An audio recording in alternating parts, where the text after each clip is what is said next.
ఒక పాపి విషయమే, చాలా జాగ్రత్త వినండమ్మా, ఒక పాపి విషయమే పరలోకములో గొప్ప సంతోషము కలుగును అని రాయబడ్డది. అలాగే ఒక ఆవిడికి 10 వెండి నాణ్యాలు ఉన్నాయి. ఆ వెండి నాణ్యాలు ఒక నాణ్యం తప్పిపోయింది. మళ్ళీ ఆవిడ దొరికినంత వరకు శ్రమ పడ్డది. శ్రమ పడిన తర్వాత ఆ నాణ్యం తిరిగి దొరికిన తర్వాత వాళ్ళ చెలికత్తెలందరిని పిలిచి, పోయిన ఆ నాణ్యం తిరిగి నాకు దొరికింది, నాతో పాటు మీరు కూడా సంతోషించండి అని చెబుతూ ఒక పాపి విషయమే దేవుని దూతల ఎదుట, ఇప్పుడు మారు మనసు నిమిత్తం అక్కడ రాయబడిన మాట ఏంటంటే, ఒక పాపి మారు మనసు పొందిన ఎడల ఆ మారు మనసు విషయమే, ఆ పాపి విషయమే దేవుని దూతల ఎదుట గొప్ప సంతోషం గలదని రాశాడు.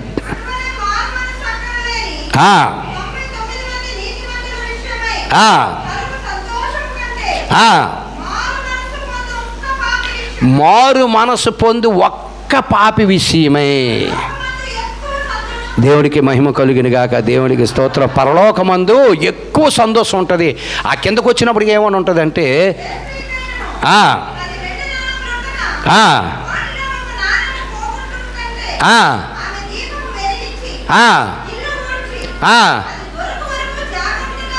అది దొరికి వరకు ఏం చేస్తుందట? జాగ్రత్తగా వెతకదా. అది దొరికినప్పుడు తన చెలికత్తులను పొరుగువారిని పిలిచి, నాతో కూడా సంతోషించుడి, నేను పోగొట్టుకున్న నాణ్యము దొరికినని వారితో చెప్పాను కదా.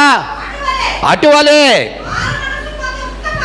చాలా జాగ్రత్తగా వినండి ఏమని చెప్తున్నాడు. అటువలే మారు మనసు పొందు ఒక్క పాపి విషయమే దేవుని దూతల ఎదుట. దేవుడికి మహిమ కలుగును గాక. ఒకటి, మారు మనసు పొందడం వల్ల మారు మనసుకు తగిన ఫలము తర్వాత విషయం. అసలు మారు మనసు పొందేమని చెప్తున్న వాళ్ళు అనేకులు మారు మనసు పొందలేని విధంగానే బ్రతుకుతూ ఉన్నారు. ఒక్క మారు మనసు పొందడం వల్ల, మారు అంటే గతములో నువ్వు యేసుక్రీస్తు వారి యొద్దకు రాకక ముందు ఇప్పుడున్న దానికి రెండు నీవే తేడా చూసుకోవాలి. ఇంతకు ముందు నువ్వు బ్రతికిన బ్రతుకు, ఇప్పుడు యేసుక్రీస్తుని నా సొంత రక్షకుడుగా అంగీకరించిన బ్రతుక్కి రెండిట్లకి ఏం చూసుకోవాలి? కాటా వేసుకోవాలి. తుక్కుడుగొల్లు అంటారు కదా, ఇదేంటంటారు దాన్ని, ఆ కాటా వేసుకుంటే యేసుక్రీస్తుని అంగీకరించక మునుపు నీకు మారు మనసు లేదు కనుక అప్పుడు నీవు ఏ విధమైన క్రియలు, ఏ విధమైన క్రియలు చేసావు నీకు జ్ఞాపకం ఉంటుంది కదా. నువ్వేమో గజనివు కాదు కదా మర్చిపోవడానికి. కాబట్టి క్రీస్తు యేసునందు నువ్వు బాప్తిసము పొంది మారు మనసు పొందిన తర్వాత నువ్వు ఏ కార్యాలు చేస్తున్నావో దీన్ని కూడా నువ్వు ఒకసారి చూసుకోవాలి. చూసుకుంటే ప్రతి ఒక్కరు కూడా తీర్పులోనికి వెళ్తామా, నిత్య జీవానికి వెళ్తామా అనేది మీకే తెలిసిపోతే ఎవడ చెప్పవసరం పని లేదు. అందుకని చాలామందికి చెప్తూ ఉంటాను, 10th క్లాస్ ఎగ్జామ్స్ రాస్తున్నప్పుడు కానీ, ఇంటర్మీడియట్ రాస్తున్నప్పుడు కానీ, డిగ్రీలు రాస్తున్నప్పుడు కానీ వారు రాసిన తర్వాత రిజల్ట్ కోసం ఆలోచించవసరం పని లేదు. ఎందుకు రిజల్ట్ కోసం ఆలోచించిన పని లేదంటే, వీళ్ళు ఎలా రాశారు అనేది ఇంటికాడ మళ్ళీ ఒకసారి రాసుకొని అక్కడ క్లాసులో ఎలాగైతే రాశాడో అలాగే ఇంటికాడ కూడా ఎగ్జామ్ అయిపోయిన తర్వాత, అన్ని ఎగ్జామ్స్ అయిపోయిన తర్వాత ఖాళీగా ఉంటాడు కాబట్టి మళ్ళీ ఆ పేపర్లన్నీ ఒకసారి ఇంటికాడ నువ్వు అక్కడ ఎలా రాసావో అలాగే, ఒకవేళ నువ్వు ఇక్కడ రాసి ఉంటే అది కరెక్ట్గా రాసావో లేదు ఇక్కడ దుద్దుకుంటే అయిపోయింది, నువ్వు పాస్ అయ్యావో ఫెయిల్ అయ్యావో ఇక్కడే తెలిసిపోద్ది. నువ్వు రిజల్ట్ వచ్చిన వరకు చూడవసరం పనే లేదు. అవునా కదా? ఆ రిజల్ట్ వచ్చిన వరకు టెన్షన్ పడిపోయి, అమ్మో నాకు పాస్ అవుతున్నా లేదా, మార్కులు వస్తాయా లేదా, అయితే అలా సైన్స్లో అలా వదిలేశాను, ఇంగ్లీష్లో ఎక్కడ వదిలేశాను, అవన్నీ ఎక్కడే తెలిసిపోతాయి. నువ్వే కదా రాసావు, నీ ఎగ్జామ్ ఇంకోటి రాయలేదు కదా. ఇప్పుడు నా ఎగ్జామ్ విజయ్ రాశాడు అనుకో, రిజల్ట్ ఎలాగొస్తుందిరా బాబు విజయ్ ఎలాగ రాశాడని నేను ఆలోచించిన అర్థం ఉంది. లేకపోతే సూర్యారావు ఎగ్జాము విజయ్ రాశాడు అనుకో, సూర్యారావుకి టెన్షన్, విజయ్ నమ్ముకున్నాను, నేను ఎగ్జామ్ రాయలేదు, నా తరపున విజయ్ ఎగ్జామ్ రాశాడు, ఎలా రాశాడు ఏటో, పాస్ అవుతున్నా లేదోనే సూర్యారావుకి టెన్షన్. నీ ఎగ్జామ్ నువ్వే రాసినప్పుడు ఎలా రాసావు నీకు తెలీదా? తెలుస్తుందా? తెలీదా? అలాగే నువ్వు క్రీస్తు యేసును రక్షకుడిగా అంగీకరించక మునుపు నువ్వేం ఎగ్జామ్ రాసావో నీకు తెలుసా లేదా? క్రీస్తు యేసును రక్షకుడిగా అంగీకరించిన తర్వాత నువ్వు ఏం ఎగ్జామ్ రాస్తున్నావో నీకు తెలుసా లేదా? అంతే. యేసు ప్రభు వస్తాడు, నేను నరకానికి తీసుకెళ్తాడా, పరదేశకు తీసుకెళ్తాడా, అక్కడి నుంచి నన్ను పరలోకానికి తీసుకెళ్తాడా? లేదో ఇక్కడే మీ క్రియలను పెట్టి మీకు తెలిసిపోద్ది. దేవుడికి మహిమ కలుగును గాక. దేవునికి స్తోత్ర, దేవునికి స్తోత్ర. లూకాసు వార్త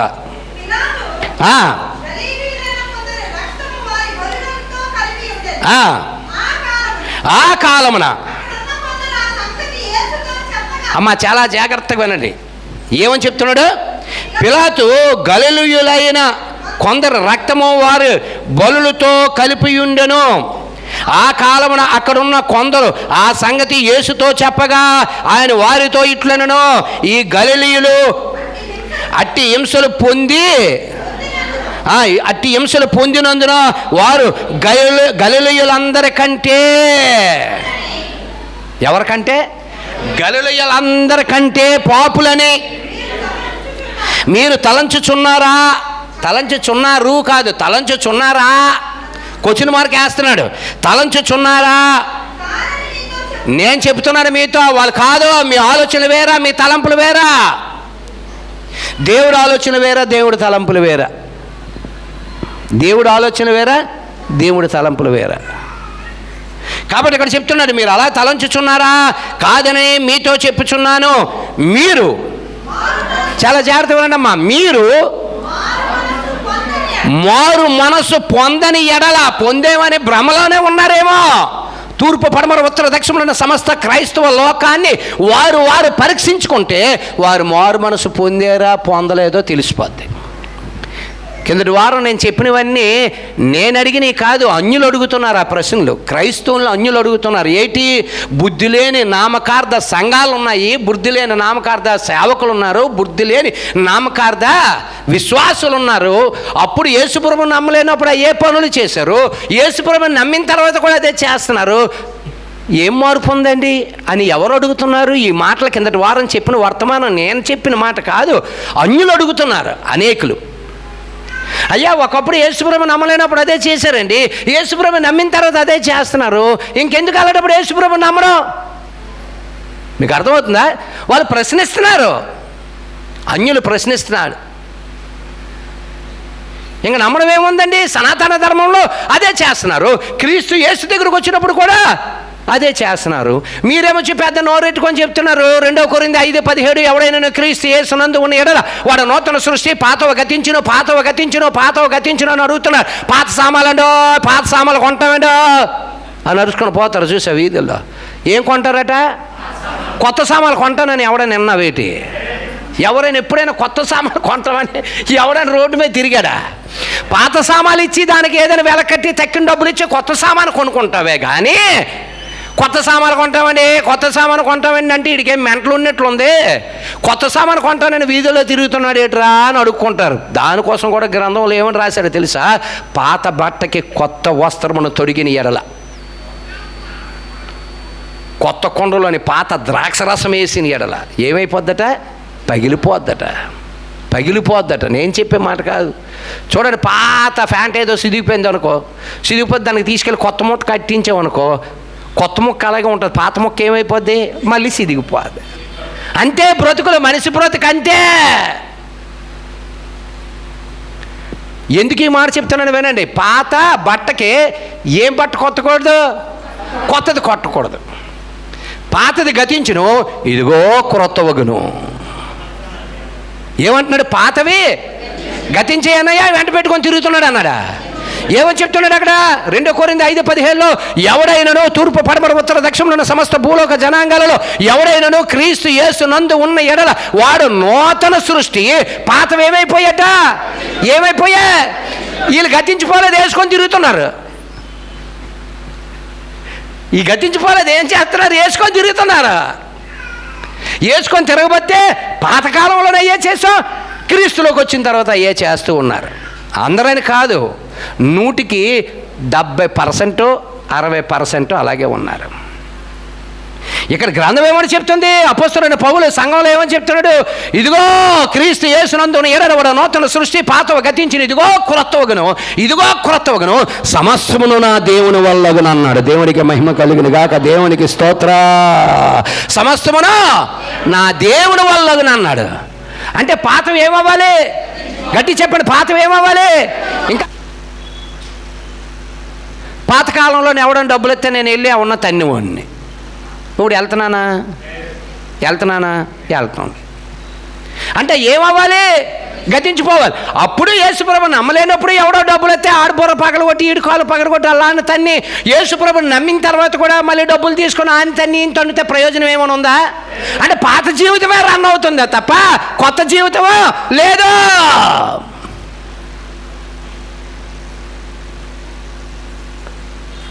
విజయ్ కుమార్ వెళ్ళరు.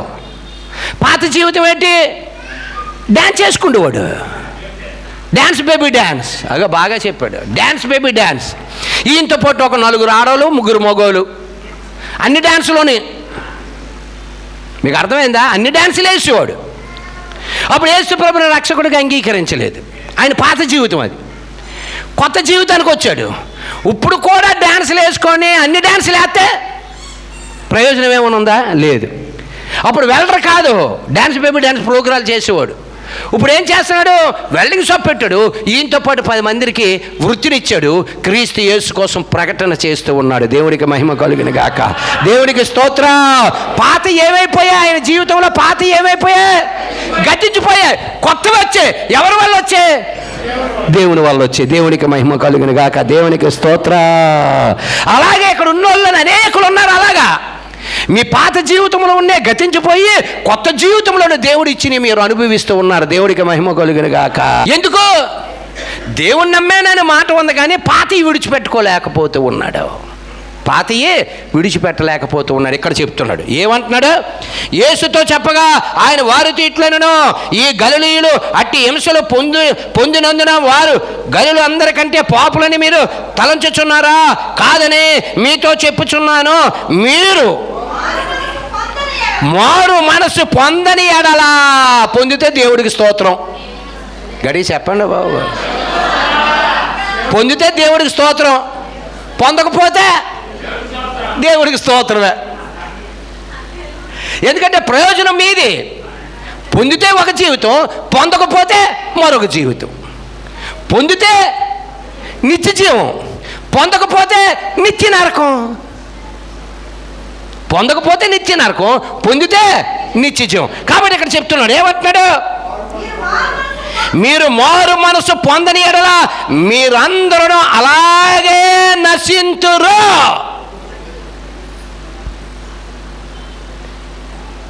పుట్టిన పిల్లడి దగ్గర నుండి 12వ సంవత్సరం పూర్తయిన లోపు పుట్టినరోజులు చేసుకోవచ్చు.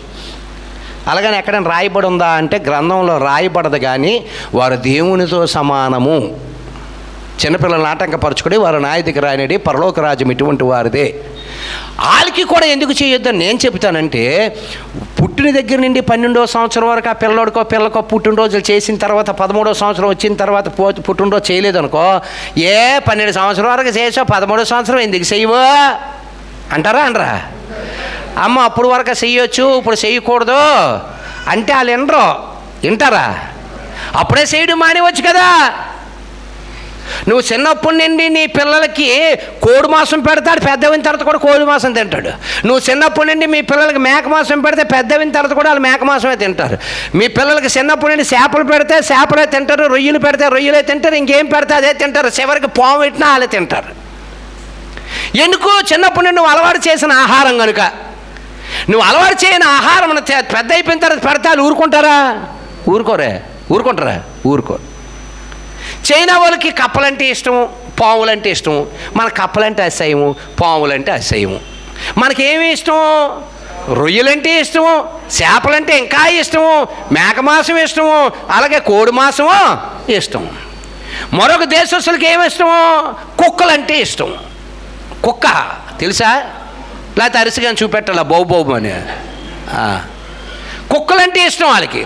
వాళ్ళు కుక్కను తింటారు, మనం మేకను తింటాం. వాళ్ళకి వారి యొక్క ఆచారాలు, వాళ్ళ పితరుల నుండి వచ్చిన అలవాట్లను పెట్టి వాళ్ళు ఏం చేస్తున్నారు? అవి తింటారు.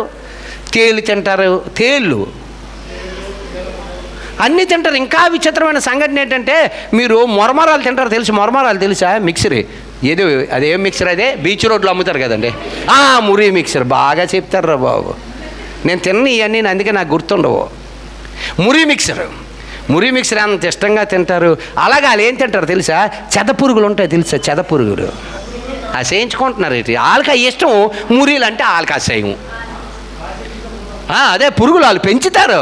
చెదపురుగులు పెంచి చెదపురుగులు శుభ్రంగా ఇలా కడిగేసి శుభ్ర కూర వండుకొని నూడిల్స్లో తినేస్తారు. వాళ్ళకి అదే ఇష్టం. వారి దేశంలో వారు అలవాట్లు పట్టి అవి తింటారు. అవి మనం తినలేము, మనకు అలవాటు లేదు. కానీ క్రీస్తు యేసునందు ఉన్నవాడు నూతన సృష్టి, పాతవ గతించి ఇదిగో క్రొత్తవగును, సమస్తమును నా దేవుని వల్లగును. శరీరమును పాడు చేసిన ఏదైనా దాన్ని విడిచిపెట్టవలసిందే. శరీరమును పాడు చేసిన ఏదైనా దాన్ని విడిచిపెట్టవలసింది. ఎందుకంటే దేవుని మందిరమును పాడు చేయవాడిని అన్నాడు. దేవుడికి మహిమ కలిగిన గాక. ఇది నీ సొంతం కాదా, ఇది దేవుడిచ్చింది. ఇది దేవుడిచ్చిన సొత్తు. దేవుడికి మహిమ కలిగిన గాక. ఇక్కడ చెప్తున్నాడు, ఏమంటున్నాడు? ఆయన వారితో ఈ ఉపమానము చెప్పిన ఒక మనుష్యుడు ఏంటి నాటించాడట? గట్టి చెప్పండి, ఏంటి నాటించాడు? ద్రాక్ష తోట నాటించి ఆ ద్రాక్ష తోటలో ఏం చెట్టు వేసాడట? ఎన్నేసాడు? ఆ ద్రాక్ష తోటలో అంజూరపు చెట్టు ఒకటి నాటబడి ఉండెను.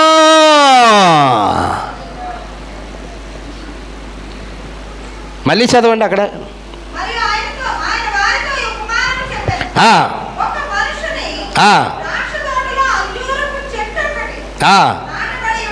నాటబడి ఉండెను. ఎవరు నాటాడో కూడా తెలియదు. అన్ని ద్రాక్ష తోటే, ఒకటి మటుకు అంజూరపు చెట్టు ఉంది. కాకేసిందో ఇంకో పెట్ట తెచ్చేసిందో ఎలాగేసిందో అందులో ఉంది.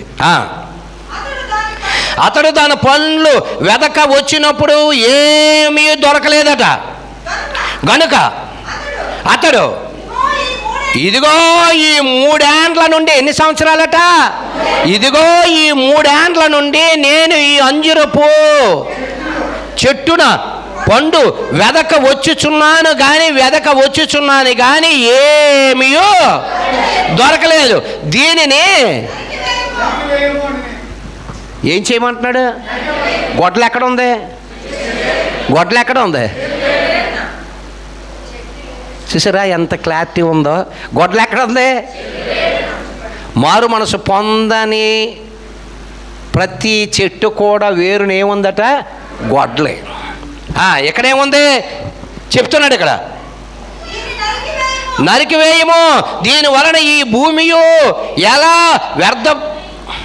వ్యర్థమైపోవాలని ద్రాక్ష తోట మాలితో చెప్పాను.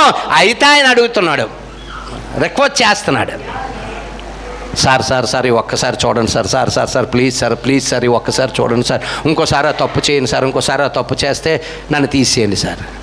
రిక్వెస్ట్ ఇక్కడ ఆయన అడుగుతున్నాడు. ఎవడో ద్రాక్ష తోట మాలితో చెప్పును. అయితే వాడంటే ఎవడో? ద్రాక్ష తోట కాపలాదారుడు. అయ్యా, ఎందుకంటే ఈయనకి యజమానుడు కనుక, అయ్యా నేను దాని చుట్టూ తవ్వి ఎరువు వేయు మటుకు ఈ సంవత్సరము కూడా ఉండనిమ్ము.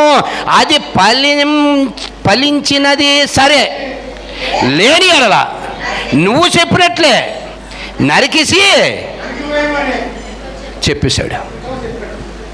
ఈ 1 సంవత్సరం ఇంకా దానికి పెడతాను. దానికి ఏటేటి కావాలి అన్ని మందులు వేస్తాను, అన్నీ చేస్తాను, నీరు వేస్తాను, ఉప్పు వేస్తాను, అన్నీ వేస్తాను. ఈ 1 సంవత్సరం చూద్దాం. అయినప్పటికీ కూడా ఒకవేళ అది ఫలించిందా సరే, లేని ఎడలా నరికి వేయుదమని అతనితో చెప్పాను. ఇది చెబుతుండే ఇది ఎవరి కోసమో తెలుసా? క్రైస్తవుడి కొరకు.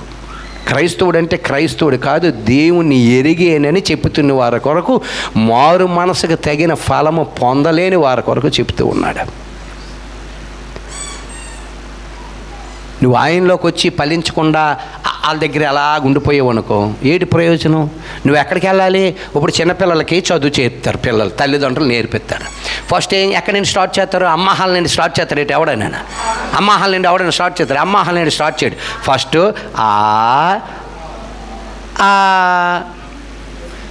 దుద్ది పలక మీద దుద్ది నువ్వు చెయ్యట్టుకొని దుద్దించిన తర్వాత అవి మళ్ళీ చెరిపేసి ఆ పిల్ల అమ్మో మా కూతురికి మా కొడుకు ఆలోచన అని చెప్పి మళ్ళీ వాళ్ళే నేర్పిస్తావు ఏంటి, ఎక్కడికి వెళ్ళిపోతావు, వీళ్ళ దగ్గరికి వెళ్ళిపోతావు. తర్వాత ఈ అని రాస్తాం. వీళ్ళు వచ్చిన తర్వాత కూడా మళ్ళీ వీళ్ళు నేర్పిస్తావు ఏంటి, నేర్పిస్తావు. ఎలా నేర్పిస్తావు, ఈ ఊ దగ్గరికి వెళ్తావు. అలాగా యేసు ప్రభు దగ్గరికి మనము రక్షింపబడి వచ్చిన తర్వాత వాళ్ళ దగ్గరే ఉండిపోకూడదు. వాళ్ళండి ఎక్కడికి వెళ్ళాలి, అమ్మాహాల వరకు వెళ్ళిపోవాలి. నేను పాస్ అవుతే చాలని చెప్పి 35 మార్కుల కోసం ఫైట్ చేయకూడదు. అర్థమవుతుందా? పాస్ అవుతే చాలని 35 మార్కుల కొరకు ఫైట్ చేయకూడదు. దేవుడు నిన్ను 100 మార్కుల దగ్గర చూపించాలనుకుంటున్నాడు. దేవునికి మహిమ కలుగును గాక. దేవుడు నీకు ఎంత ఇవ్వాలనుకుంటున్నాడు, 100 మార్కులు ఇవ్వాలనుకుంటున్నాడు. చాలండి నేను పాస్ అయితే చాలండి 35 మార్కులు అని చెప్పి అక్కడే ఉండిపోకూడదు. గిరిగీసుకొని ఎక్కడికి వెళ్ళాలి, ఇంకా వాక్యపు లోతుల్లోకి వెళ్ళి తెలుసుకోవాలి. దేవుడికి మహిమ కలుగును గాక. దేవునికి స్తోత్ర, దేవునికి స్తోత్ర, దేవునికి స్తోత్ర. ఇప్పుడు చెప్తున్నాడు,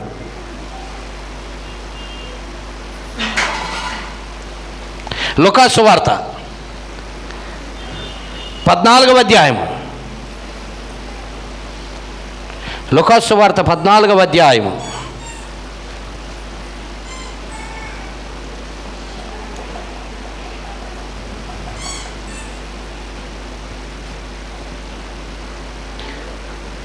1వ వచనం చదవండి అమ్మా. చాలా జాగ్రత్తగా చూడండి, కరెక్ట్ టైంకి ముగిస్తారు. చూడండి.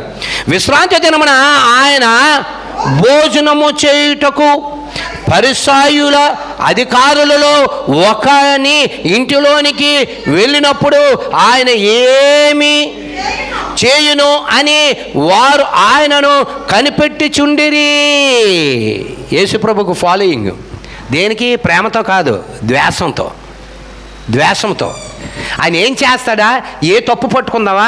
నేనేమంటున్నానంటే వాక్యం ప్రారంభం అయిపోయిన తర్వాత డిస్టర్బెన్స్ లేకుండా ఏ కార్యక్రమం అయినా సరే వాక్యం ప్రారంభపు లోపే మీరు చూసుకొని వచ్చేయాలి.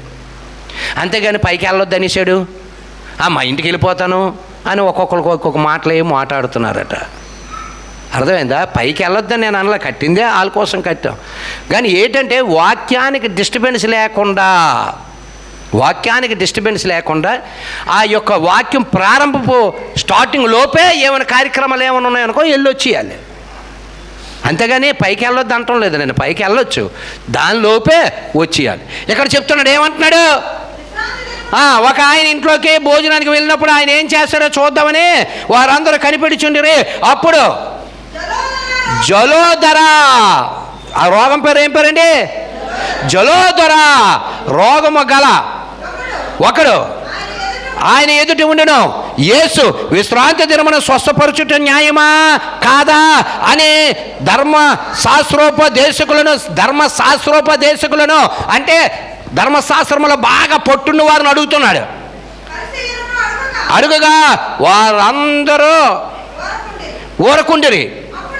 అప్పుడు ఆయన వారిని చేరదీసి, ఎవరిని, రోగంతో ఎవడైతే ఉన్నాడో వారిని చేరదీసి స్వస్థపరిచి పంపివేసి, మీలో ఎవని గాడిదనైనను ఎద్దైనను ఎలాగా, ముందేమంటున్నాడు, మీలో ఎవని గాడిద అయినను, గాడిద అనే దగ్గర చిన్న ఒకటి ఉంది అంకి కిందన చూడండి. అందుకే అరే గాడిద అంటారు కదా, కిందన రాశాడు. గాడిద తిరుగుతుందో నువ్వు తిరుగుతున్నావురా అంటారు, కిందన చెప్తున్నాడు. ఆ గాడిద అంటే ఒక్క చుక్క పెట్టి కిందన చూసారు ఫుట్ నోట్లు ఏమనుందో, కొన్ని ప్రాచీన పతులలో ఎవని కుమారుడైనను అని సారాంశము. గాడిదంటే గాడిద కాదు, ఎవడి కొడుకైనా సరే గుంటలో పడిపోతే ఈరోజు ఆదివారం కదా తీయను, లేకపోతే ఈరోజు విశ్రాంతి దినం కదా తీయను, రేపు సోమవారం వరకు తీస్తానని ఎవడి కొడుకు నేను వదిలేస్తారేంటి. అమ్మ వాళ్ళ కొడుకు పడిపోగానే వాళ్ళ కూతురు పడిపోగానే ఇమీడియట్లీ ఎవరినో తీసుకొచ్చైనా సరే నిచ్చినేసైనా తాడేసైనా పైకి లాగేస్తారు. లేకపోతే ఎవడో చూసారు ఈ మధ్యన ఎక్కువ పల్లెటూరులోనే పెద్ద పెద్ద పొలాల్లో బోర్లు తవ్వి వదిలేస్తున్నారు, పిల్లలు పడిపోతే ఈరోజు ఆదివారం అండి, ఈరోజు సెలవు, ఎవడో ఉద్యోగాలకు రాడు అని చెప్పి కలెక్టర్ ఆ రోజు పనిచేయడం మొదలు పెట్టకుండా అవుతున్నాడు ఏంటి. ఇమీడియట్లీ సెలవుల్లో ఉన్న అధికారులని ఇమ్మీడియట్లీ రావాలి. ఇక్కడ పిల్ల పడిపోయింది, ఇమ్మీడియట్లీ దీన్ని చుట్టూ గొయ్యితే ఆ పిల్లోని రక్షించాలని అనుకుంటారే తప్ప, లేదండి ఈరోజు ఆదివారం, ఈరోజు ఆఫీసర్లు ఎవరు రారు, పని వాళ్ళు ఎవరు రారు, సోమవారం చూద్దామంటే ఈ లోపు ఇక్కడ చచ్చిపోతాడు ఊపిరాంతక. అవునా కదా? అలాగే ఆయన చెప్తున్నాడు ఒక ఉపమానము. ఇగో కాబట్టి ఇక్కడ చెప్తున్నాడు, ఏమంటున్నాడు?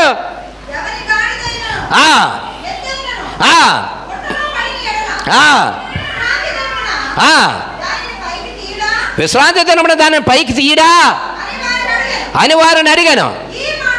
ఈ మాటలకు వారు ఉత్తరము చెప్పలేకపోయిరి. నమ్మేవాళ్ళకి ఆయనే ప్రభు, నమ్మలేని వాళ్ళకి ఆయనే ప్రభు. కాబట్టి ఇక్కడ పరిశుద్ధ గ్రంథంలో చెప్తున్నాడు, ఏమంటున్నాడు? ఒక్కడు కూడా తిరిగి సమాధానము చెప్పలేదట.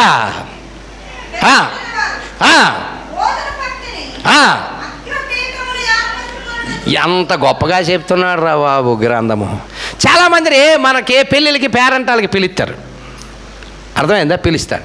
అప్పుడు మనం ఏం చేస్తామంటే ముందున చూడు అందరూ ఒకేలాంటి చైర్లు ఉండవు, ముందున ఒక విఐపి చైర్లాగా ఉంటాయి, సోఫాల్లాగా. వెనకాతలేంటి ఏముంటాయి? కుర్చీలు ఉంటాయి.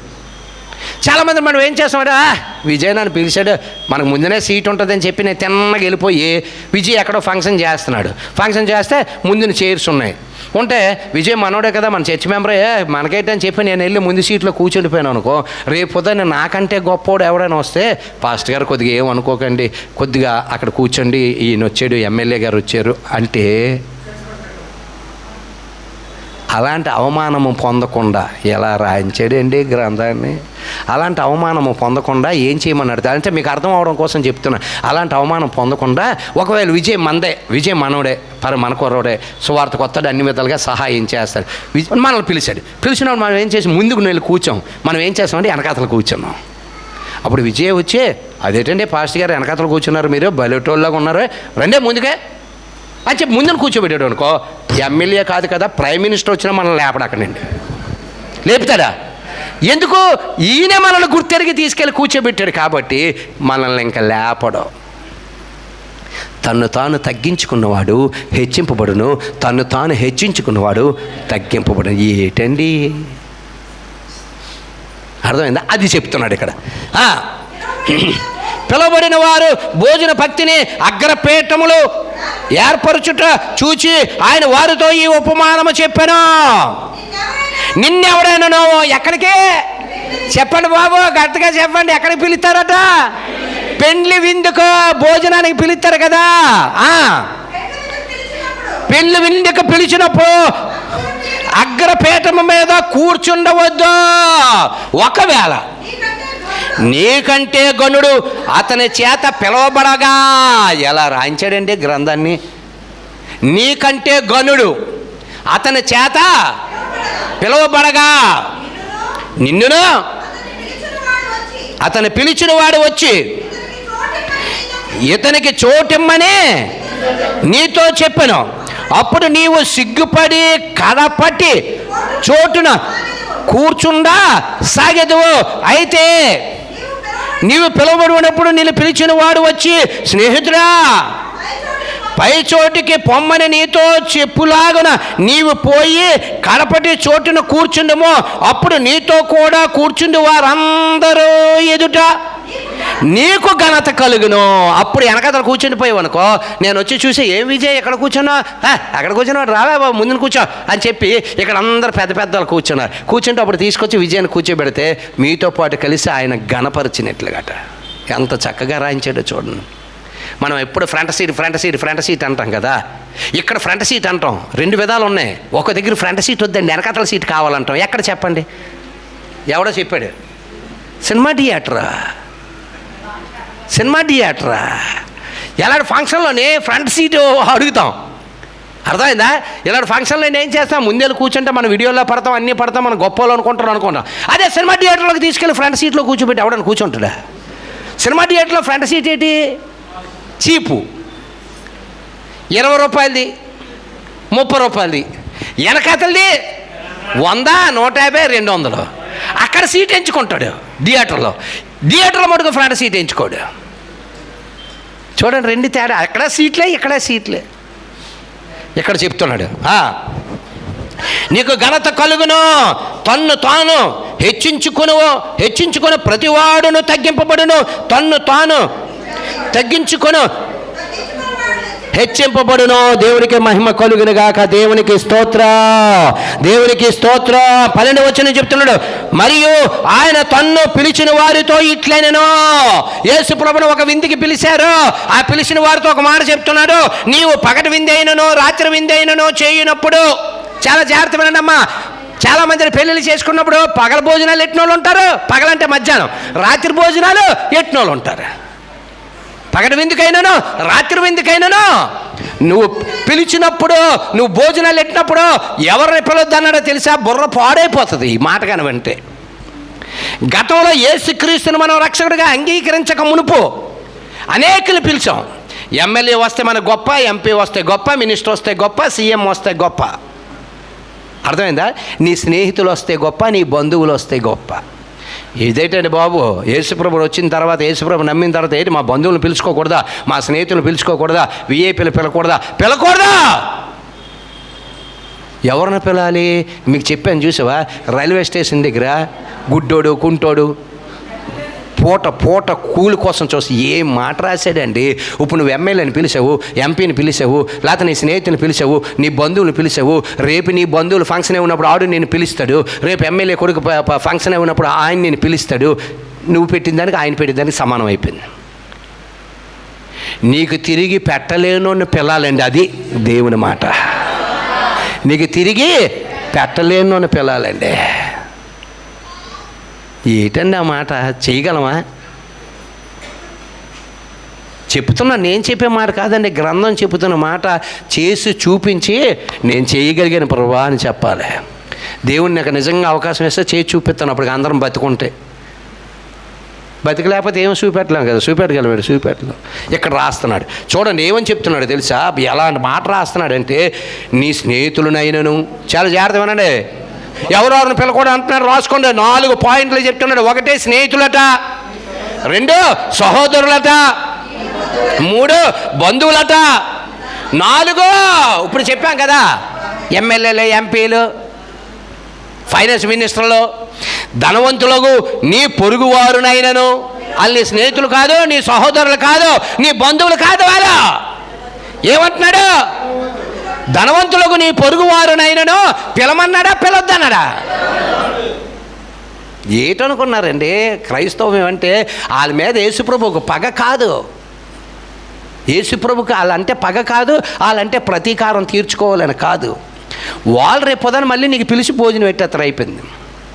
నువ్వు నమస్కారం, ప్రతి నమస్కారం అయిపోయింది. నువ్వు నమస్కారము, ప్రతి నమస్కారం అయిపోయింది. నీకు తిరిగి పెట్టలేనాడు ఆవిడ. ఒక్కసారి ఊహించుకోండి, జరుగుతుందో లేదో తర్వాత విషయం. కానీ నీ పిల్లలు పెద్ద అయిపోయారు, నీ పిల్లలకి పెళ్లి చేస్తున్నావు, మధ్యాహ్నం భోజనాలు పెడుతున్నావు. అక్కడికి వెళ్ళి రైల్వే స్టేషన్ దగ్గర లేకపోతే లెపర్స్ వాళ్ళు ఎవరు ఉంటారు కదా, వాళ్ళందరి దగ్గరికి వెళ్ళి ఒక్కసారి మామూలు ఊహించుకోండి, అంత ఆనందం వేస్తుంది. వాళ్ళ దగ్గరికి వెళ్ళి, అమ్మ బాగున్నావా? బాగున్నాను. ఎవరు బాబు మీరంటే, అమ్మ నేను పలానా, అది రేపు మా కూతురు పెళ్లి చేస్తున్నాను, నీకు పెళ్లి కార్డు ఇస్తున్నానమ్మా, ఇదిగో ఛార్జీలకు 100 రూపాయలు ఇస్తున్నాను, అక్కడికి రామ్మ భోజనం పెట్టి తిరిగి మళ్ళీ నీకు పంపిస్తానంటే పొంగిపోద్దండి. ఆ స్థితిలో ఉన్నోడికి ఎవరికైనా పెళ్లి కార్డు ఇస్తారేంటి? ఇస్తారా? ఒక్కసారి ఊహించండి. వాళ్ళకే ఓహో కందదు. కన్నీరు వచ్చేస్తుంది వాళ్ళకి, తెలియలేని దుఃఖం వచ్చేస్తుంది. బాబు నా కొడుకులు నన్ను వదిలేసారు, వ్యాధి వచ్చిందని. బాబు నా కొడుకులు నా పొలాలు తీసుకొని, ఆస్తులు తీసుకొని రోడ్డు పాలు అయిపోయాను. పూట తిండి కొరకు నేను ఆశపడుతున్నాను. ఎవడొచ్చిస్తాడా, ఎవడొచ్చి భోజనం పెడతాడని చూస్తున్నాను. నాకు నువ్వు నీ కొడుకు పెళ్ళికి పిలుస్తున్నావా బాబు? 100 ఏళ్ళు నీ కొడుకు ఉండాలి బాబు, ఉంటాడాడు. 100 ఏళ్ళు నీ కూతురు ఉండాలి బాబు, ఉంటుంది. అది దేవుడు చెప్పిన మాట, అది గ్రంథం చెప్పిన మాట. నీకు తిరిగి వాళ్ళు భోజనం పెట్టలేరు, కానీ ఈ దీవుని ఉండిపోద్ది. నీకు ఎమ్మెల్యే వచ్చి దీవించిన, ఎంపీ వచ్చి దీవించిన, మినిస్టర్ వచ్చి దీవించిన, చివరిగా సీఎం వచ్చి, పిఎం వచ్చి దీవించిన ఆ దీవుని పొందడా, ఈ దీవుని ఉండిపోద్ది. ఇక్కడ చెప్తున్నాడు, చదవండి. పగటి విందైనను రాత్రి విందైనను చేయవద్దు. నీ స్నేహితులనైనను, నీ సహోదరులైనను, నీ బంధువులనైనను, ధనవంతుడుకు నీ పొరుగు వారినైనను పిలవద్దు. ఎవరిని పిలాలి? ఇప్పుడు చెప్తున్నాడు. పిలుస్తారు. ఎందుకు పిల్లరా? పిల్లరా అంటే పిల్లరా. రేపు ఉదయం వాళ్ళ మా కొడుకు పెళ్లి చేస్తున్నాను నేను, సూర్యరావు పోయినాను పిలిచాను. వాళ్ళ కొడుకు పెళ్లి చేసినాడు పిల్లడెట్టు నన్ను పిల్లడా పిలుస్తారా? ఇక్కడ చెప్తున్నాడు ఏమంటున్నాడు? పిలవద్దు. వారు ఒకవేళ, చూసారు ఎలా రాశాడు? ఒకవేళ పిలవచ్చు పిలకపోవచ్చు, కానీ ఒకవేళ వారు ఒకవేళ నిన్ను మరలా పిలుతురు కనుక నీకు ప్రత్యుపకారము కలుగును. అయిపోయింది. నువ్వు వాళ్ళు పిలిచి భోజనం పెట్టి వాళ్ళ పెళ్ళికి పిలిచి వాళ్ళు భోజనం పెట్టారు సెట్లో. నువ్వు వాళ్ళకి పిలిచి 116 రాసావు. వాళ్ళ పెళ్ళికి వెళ్ళి వాళ్ళు వచ్చి ఒక 100 ఎగస్టేసి 1116 రాశారు. కథం దుకాణం బాగుంది. అలాగే కదా. ఒకప్పుడు 50 రూపాయలు వేస్తే దానికి ఒక 10 రూపాయలు కలిపి 60 రూపాయలు. ఒకప్పుడు ఏమొచ్చి 50కి ఏదో రాసేవారు 116 గల అర్ధం 116. బాగా చెప్పారు. అంటే ఎంత? 58 రూపాయలు. 58 రూపాయలు ఇస్తే ఒరే ఆ లిస్ట్ ఓపెన్ చేయండి. మొన్న విజయ్ పెళ్ళికి వచ్చి ఎంత రాశాడ్రా? అర్ధం 116 రాశాడు. ఒరే దానికి ఒక 10 20 కలిపి చేసాను రా. అయిపోయింది. లేకపోతే అర్ధం 116కి 116. ఒక 116 వేస్తే 216. లేదా 216 పోయి ఇప్పుడు 501 రూపాయి వచ్చింది. 501 రూపాయి పోయి 1116. 1116 అంటే 1116 రూపాయలు. దానికి ఎలాంటి పేరు పెట్టారు? 1116 అని పెట్టారు.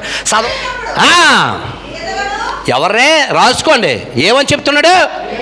అక్కడ 4 ఇక్కడ 4. నలుగురిని పిలవద్దు అన్నాడు. స్నేహితుల్ని, సహోదరుల్ని, బంధువుల్ని, ధనవంతుడు నీ పొరుగు వారిని పిలవద్దు. ఎవరిని పిలవాలరా? ఒకవేళ వారు నిన్ను మరలా పిలుతురు కనుక నీకు ప్రత్యుపకారము కలుగును. అయితే నీవు విందు చేయనప్పుడు ఒకరెవరో బేదలో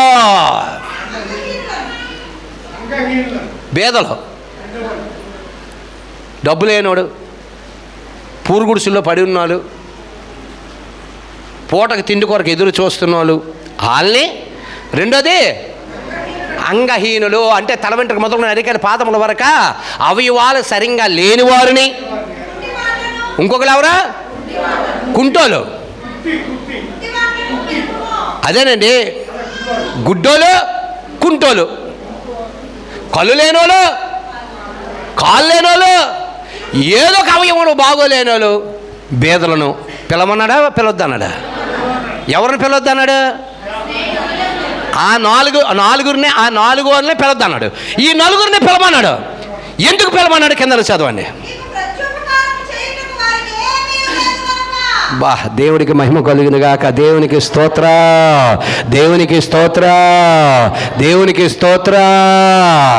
వారు తిరిగి మళ్ళీ నీకు భోజనం పెట్టడానికి వారి దగ్గర ఏమీ లేదు గనుక నీవు ధన్యుడువు. దేవునికి మహిమ కలుగును గాక. దేవునికి స్తోత్రం. నీ కూతురు పెళ్లి చేసిన, నీ కొడుకు పెళ్లి చేసిన, నీ మనవరాలు పెళ్లి చేసిన, నీ బంధువుల యొక్క నీ క్రీస్తు యేసు నందు జీవము గల మాటలు నువ్వు కలిగినప్పుడు నువ్వు చేయవలసినవేటి ఇవి. వారు నీకు తిరిగి ప్రత్యుపకారము చేయలేరు కనుక అప్పుడు మనం ఏమైపోతున్నామంట? ధన్యుడు. నీ కుమార్తె కుటుంబంలో శాంతి నిలబడుతుంది. నీ కుమారుడు కుటుంబంలో శాంతి నిలబడుతుంది. ఈరోజు ప్రజలు అలాగ చేయలేక 6 నెలలకి కాదు 4 రోజులకే తన్నుకోవడం మొదలెట్టారు. పెళ్ళేవి 4 రోజులకే. సంవత్సరం తర్వాత ఇంకా బయటపడుతున్నారు. 2 సంవత్సరాల తర్వాత ఏమమ్మా నీ కూతురు ఇక్కడే ఉందంటే చెప్పలేరు. పాపం చెప్పలేరు. ఎందుకు? ఘనంగా పెళ్లి చేసింది. దానికి మినిస్టర్ వచ్చాడు, ఎమ్మెల్యే వచ్చాడు, ఎంపీ వచ్చాడు, విజయ్ వెళ్ళాడు, నేను వెళ్ళాను, అందరం వెళ్ళాం. చెప్పలేదు. ఏమమ్మా ఇంటికాడ ఉందంటే కొన్ని రోజులు పోయి ఏడుచుకొని చెప్తే ఏడిచేయమంటారు పాస్టర్ గారు. ఆడి కోసం ఆడి పెద్ద ఎదవేండాడు, ఆడికి అనవసరంగా కూతురుని ఇచ్చేసి మా కూతురు జీవితం నాశనం అయిపోయిందండి అని ఈవిడ చెప్తుంది. ఒకవేళ వాళ్ళ ఇంటికి వెళ్ళి వాళ్ళు మనకు తెలిసిన వాళ్ళు అనుకో, ఏమమ్మా నీ కోళ్ళ ఇంటికి రాలేదంటే అది కోళ్ళ రాక్షసి గంపండి బాబు, తెలియక తెచ్చేసుకున్నామండి దాన్ని. ఇక్కడ తెలియక తెచ్చేసుకున్నావా? తెలియక తెచ్చేసుకుందట. ఒకరి మీద ఒకరు. ఎందుకు? వీరి క్రియలు బాగోలేదు కనుక. అందుకే నీ క్రియలను బట్టే నీకు ప్రతిఫలం ఇచ్చేదని రాయబడ్డది. దేవునికి మహిమ కలుగును గాక. ప్రపంచంలో ఉన్నాడు ఏ క్రైస్తవుడు చేస్తాడో లేదో తెలియదు, కానీ దేవుడు నాకు అనుమతి ఇచ్చి ఆయుష్ ఇస్తే మా పిల్లల పట్ల చేసి చూపిస్తాను. దేవుడికి మహిమ కలుగును గాక. ఈరోజు చెప్తున్నాను, గుర్తుపెట్టుకోండి. దేవుడు నాకు ఆయుష్ ఇచ్చి అవకాశం ఇస్తే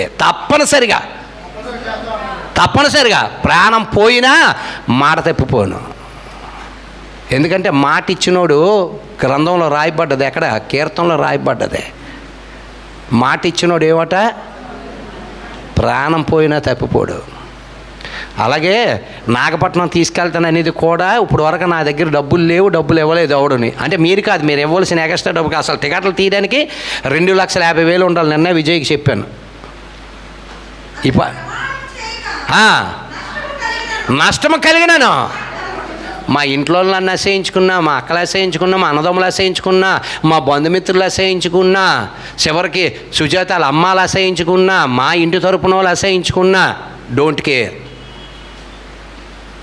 అక్కడ రాశాడు కదా బంధువులని, రాశాడే లేదా? మరి వీళ్ళ అమ్మాల తాలూకాలు బంధువులు కాదేటి? మా తరపున మా అన్నయ్యలు మాకు బంధువులు కాదేటి?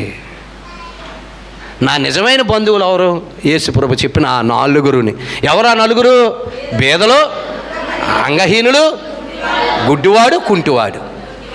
నిజంగా అలా చేసి చూపిస్తే తక్కిన క్రైస్తవులకైనా సిగ్గు రావాలండి. తక్కిన క్రైస్తవులకైనా సిగ్గు రావాలి. అలాగే చేసి చూపించిన తర్వాత ఆ వివాహంలో జరిగిన భార్యాభర్తల్లోని మనశ్శాంతి లేదు, గొడవలు అనే పదం వినమండి. వింటే ఆయనకు అవమానం. వింటే ఎవరికి అవమానం? ఆయనకు అవమానము. ఆయనకు అవమానం కలిగించిన పని తీసుకురాడు. ఎప్పుడో మనం ధర్మశాస్త్రానికి లోబడి ఆయన వాక్యానుసారంగా బ్రతికినప్పుడు దేవునికి మహిమ కలుగును గాక. ఇవేటి గోధుమలు, పైన చదివాం కదా, నీ స్నేహితులను, నీ సహోదరులను, నీ బంధువులను, ధనవంతులకు నీ పొరుగు వారిని. అవేటి చూసారా? అవేటి గురుకులు. దాన్ని ఆశిస్తున్నారు లోకమంతా. గోధుమ గింజను ఎవ్వడో ఆశించటం లేదు. సకల ఆశీర్వాదములకి కారణభూతుడా, నీ ఏకైక కుమారుడు, మా ఏకైక రక్షకుడైన యేసు క్రీస్తు వారి యొక్క అత్యున్నతమైన నామములో మీ కృతజ్ఞతాస్తుతులు చెల్లిస్తున్నాను. ద్రాక్ష తోట నాటబడి ఉంది. ఆ ద్రాక్ష తోటలో ఒక్క అంజురపు చెట్టు 3 సంవత్సరాల నుండి చూస్తున్నాడు. ప్రభువా మారు మనసు పొందుతాడేమో అని 3 సంవత్సరాల నుండి చూస్తున్నాడు. ఈ మారు మనసు పొందటం లేదు. తీసే అయ్యా, దానికి ఏం కావాలన్నీ నేను వేస్తాను, చుట్టూ గొయ్యి తవ్వుతాను, ఏర్లు వేస్తాను, నీళ్ళు పెడతాను. ఈ 1 సంవత్సరం కూడా చూద్దాం. ఒకవేళ నువ్వు అన్నట్లుగా అప్పటికే ఫలం ఇవ్వకపోతే తీసి నరికి అగ్నిలో పారవేద్దాం. నీ కొరకు దేవుడు ఆ విధంగా చూస్తున్నాడు. నువ్వు వాళ్ళ దగ్గర ఉండిపోవాలని నువ్వు కోరుకుంటున్నావేమో, అమ్మహాల వరకు తీసుకెళ్ళి నిన్ను అత్యున్నతమైన స్థానంలో నిలబెట్టాలని ఆయన కోరుకుంటూ ఉన్నాడు. మారు మనసు పొందే యొక్క ఫలాలు ఆయన చూడాలనుకుంటున్నాడు. నీలో, నాలో మారు మనసుకు తగిన ఫలాలు చూడాలనుకుంటున్నాడు ఆయన. ప్రభువా, ఒకవేళ ఇప్పుడు వరకు మారు మనసుకు తగిన ఫలాలు మేము ఫలించలేదేమో, ఈ వర్తమానాలు వినిన తర్వాత కూడా మేము మారు మనసుకు తగిన ఫలాలు ఫలించడానికి నువ్వు అనుమతి ఇమ్మని అడుగుతున్నా. ఈ లోకంలో బ్రతుకుతున్నప్పుడు అవి కష్టమనే, అయినా లోకమును జయించేవారిగా, నేత్రాసనం, శరీరాసనం, జీవపడమును జయించేవారిగా వాక్యములు ఎదిగి అమ్మహాల వరకు వెళ్ళి అనేకులకు ఆ సత్యాన్ని చూపించగలిగే ధన్యత ఈ సియోను మందిరములో ఉన్నవారికి అనుగ్రహించమని అడుగుతూ ఉన్నాను.